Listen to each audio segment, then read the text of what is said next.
play Novocaine by Shiloh Dynasty. And I'm going to show you a really easy way to play this that avoids almost all of the bar chords. In fact, by the end of this video, I'll show you a way that you can play it that does avoid all of the bar chords. And I'm going to start with a very simple strumming pattern, and then I'll also show you kind of like a finger picking pattern that I think makes the song sound a bit better. Before we get started with the chord shapes, I'm going to show you the easiest strumming pattern you can play with this song, which is really just 4 down strums with kind of like an accent and then a palm or a mute right on the 4th strum. So 4 down strums, and on that last one you're kind of accenting it and then an immediate mute. So the first chord is an E minor 7. Starting from the A string going down, it is going to be 7, 9, 7, and then 8 with your middle finger on the B.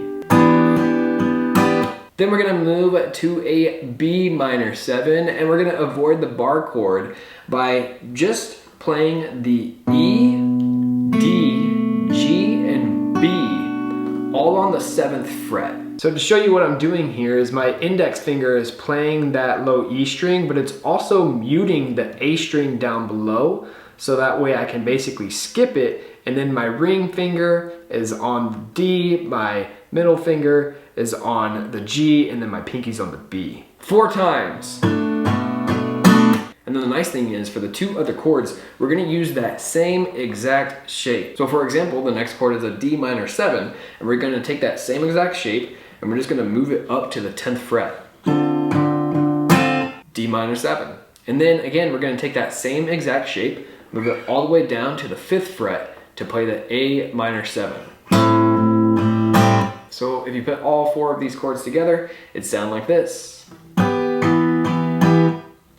minor 7, D minor 7, A minor 7.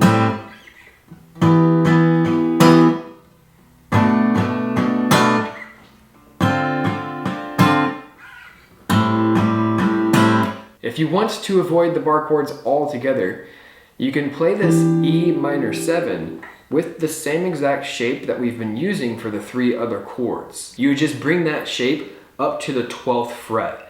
So again, it would be the 12th fret on the E, mute the A string with that same finger, and then 12 on D, G, and B.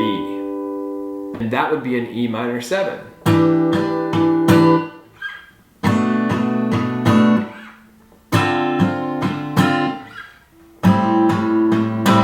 Before wrapping up here, I'm going to show you one other strumming technique or finger picking technique that you can use on this song that I think makes it sound a little bit better. So you can do something like this. So what I'm doing there is I'm finger picking the A, D, G, and B on that E minor 7 all at the same time.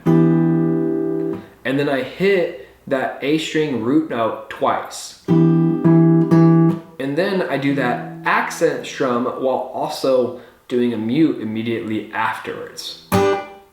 So altogether it's like. And then you would do that same exact thing, other than you're going to move your thumb up to the E string for the 3 other chords. Right, so it's still finger pick all together, twice on the root note, and then accent with the mute.